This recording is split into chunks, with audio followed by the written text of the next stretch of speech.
Episode के starting में हमें दिखाया जाता है कि सीओ अभी भी उस स्नेक पर अटैक ही अटैक करे जा रहा होता है और वो स्नेक काफ़ी ज़्यादा दर्द में होता है और वो चिल्ला रहा होता है। वो सीओ से कहता है, ह्यूमन रुक जाओ, इसे अभी के अभी रोको नहीं। और वो दर्द से ऐसे ही काफ़ी समय से करा रहा होता है। तभी सीओ उससे कहता है, तुम्हें काफ़ी दुख रहा होगा, क्यों है ना?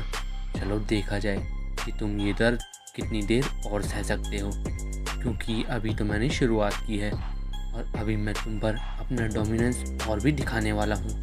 तो चलो इसके लिए तैयार हो जाओ। और वो ये कहता हुआ उस खंजर को स्नेक के अंदर और ज़ोर से दबाने लगता है, जिससे उस स्नेक को और भी ज़्यादा तकलीफ़ हो। इसके बाद हमें उस टॉम से अलग बाहर का सीन दिखाया जाता है, जहाँ पे मिलिट्री उन बंदों को यानी सिविलियंस को हैंडल कर रही होती है। इसके बाद सीओ हमें रैलिक के बारे में बताता है कि रैलिक को यूज़ करने के लिए एक टैलेंट ट्रेट की ज़रूरत होती है, वरना वो रैलिक उसके यूज़र को ख़त्म कर सकते हैं। और स्कॉलर्स ने इन टैलेंट ट्रेट्स को 3 ग्रुप्स में डिवाइड किया हुआ है। पहला होता है एफिनिटी, और इससे रैलिक यूज़र और रैलिक एक दूसरे के साथ एक हेल्दी कोऑपरेशन वाला रिलेशन बनाते हैं, जिससे उसका यूज़र उस रैलिक की ताकत को आराम से यूज़ कर सके। और दूसरा होता है डोमिनेंस। इसमें एक यूज़र अपने रैलिक पर डोमिनेशन क्रिएट करता है, जिससे कि उसका रैलिक उस यूज़र को ओबे करे हमेशा, और ये एक फोर्सफुल रिलेशन होता है। और तीसरा और लास्ट कैटेगरी है सिनर्जी, और ये एक एबिलिटी होने की बजाय वो सिचुएशन है जब एक ओनर और उसका रैलिक आपस में एक दूसरे से बन जाते हैं। और ये बिल्कुल उस मैच की तरह होता है जो सीधा स्वर्ग से बन के आया होता है, जैसा कि एक म्यूजिशियन एक म्यूजिकल रैलिक के साथ बनाता है। और जहाँ तक रैलिक यूज़र की बात है, तो आधे से भी ज़्यादा रैलिक यूज़र अपने रैलिक के साथ एफिनिटी बढ़ाना चाहते हैं, और वो इसी पर फोकस करते हैं, क्योंकि ये एक सबसे आसान टैलेंट ट्रेट है जो कि उसके यूज़र को अलाउ करता है कि वो अपने रैलिक का फुल पोटेंशियल निकाल सके, और उस पर काफ़ी सारे बेनिफिट्स हो जाते हैं। लेकिन जितना आसान इसको यूज़ करना है, इसके दुष्प्रभाव भी उतने ही ज़्यादा होते हैं, और उसके यूज़र को काफ़ी बड़ी कीमत चुकानी होती है, क्योंकि पास्ट में ऐसे कई सारे एक्सपीरियंसेस देखे गए हैं जब वो यूज़र्स उन रैलिक के साथ ज़्यादा फ्रेंडली हो गए थे, तो उन रैलिक्स ने एक ऐसा पॉइज़न रिलीज़ किया जो उनके ओनर से चिपक गया, और उसने उन ओनर्स को एकदम बीमार कर दिया, काफ़ी ज़्यादा बीमार।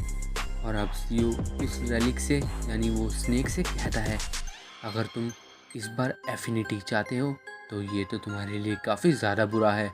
तुम्हें मुझे ओबे करना होगा रैलिक, वरना तुम यहाँ से बच नहीं पाओगे। और वो उससे कोऑपरेशन के बिल्कुल भी मूड में नहीं होता।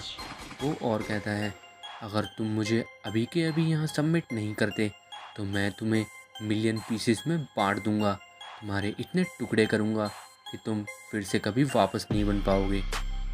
और शायद तुम्हें लग रहा हो कि मैं सिर्फ बातें बना रहा हूँ, लेकिन नहीं, तुम इसकी शर्त लगा सकते हो कि मेरी हर एक बात बिल्कुल सच है।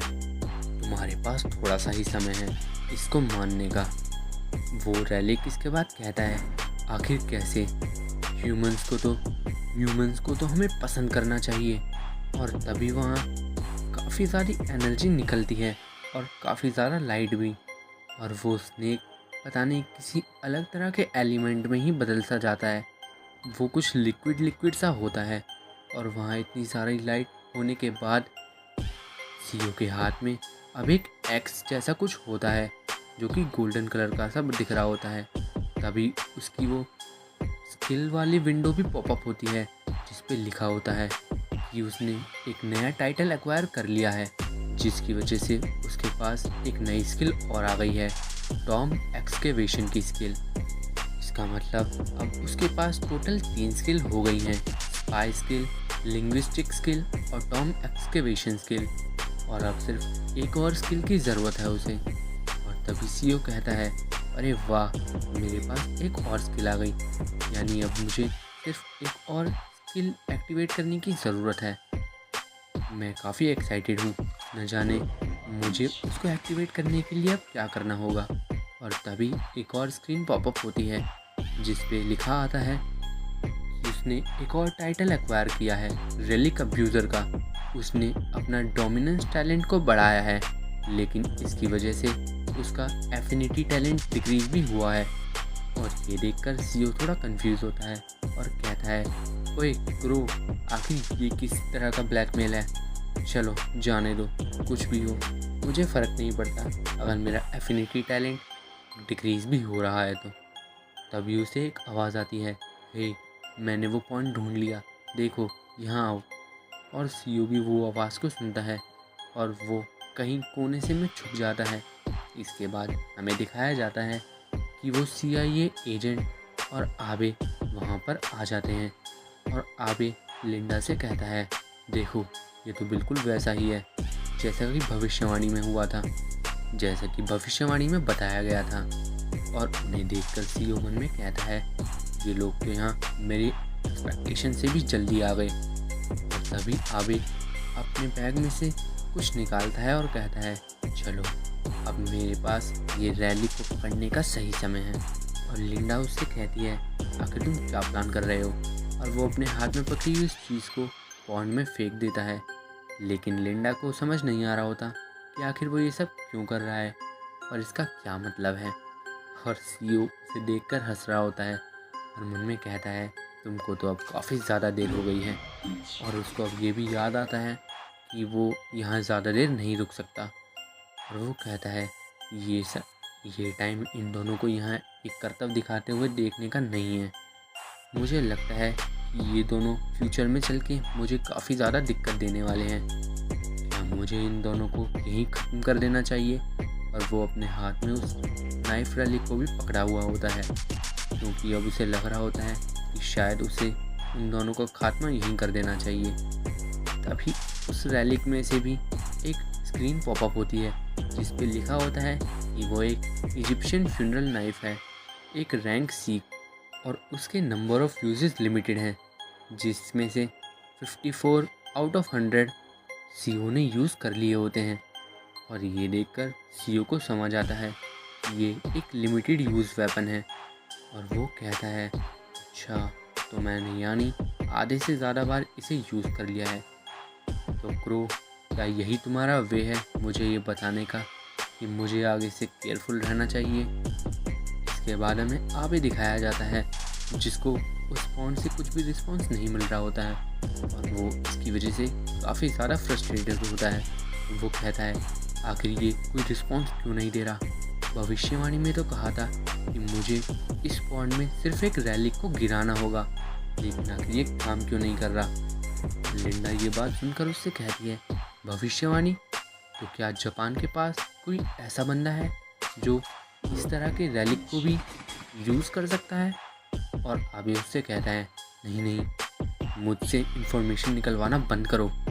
और वो लिंडा से कहता है, क्या हो अगर किसी ने ये रैलिक पहले से ही ले लिया हो? क्या ये ज़्यादा इम्पोर्टेंट नहीं है अभी? क्योंकि अगर सच में ऐसा है तो इसका मतलब ये है कि यहाँ और भी लोग हैं जो इन रैलिक्स के बारे में हमारे अलावा जानते हैं। और लिंडा भी उससे सहमत होती है और वो अभी से कहती है, देखो ग्राउंड पर किसी के तो फुटप्रिंट्स हैं, यानी कोई यहाँ पहले आ चुका है, वो भी हमसे पहले। तभी वो जगह काफ़ी ज़्यादा हिलने डुलने लगती है। तभी सीओ उनके अपोजिट तरफ एक पत्थर सा फेंकता है जिससे उन्हें लगता है कि वहाँ कोई हलचल सी हो रही है। और सीओ कहता है, चलो ये अब ख़त्म हुआ, ये तो काफ़ी आसान था। और उसके हाथ में वो रैलिक एक्स होती है। वो मन में कहता है, पता नहीं अब ये लोग यहाँ से इस टॉम के बाहर बचकर निकल भी पाएंगे या नहीं, क्योंकि अब ये नीचे धंसने वाला है। और अब वहाँ पे कुछ भूकंप सा आ रहा होता है और वो उस टॉम में काफ़ी ज़्यादा हलचल पैदा कर रहा होता है। तभी सीओ उस एक्स रैलिक का यूज़ करता है और उसमें से काफ़ी सारी लाइट निकल रही होती है। और वो ऑर्डर देता हुआ कहता है, रैलिक, इस टॉम को क्लोज़ कर दो। और वहाँ पे वो भूकंप जो भी होता है वो और भी ज़्यादा तेज़ी से होने लगता है और आबे और लिंडा को समझ नहीं आ रहा होता कि आखिर ये सब क्या चल रहा है और वो एग्ज़िट की तरफ भागते हैं।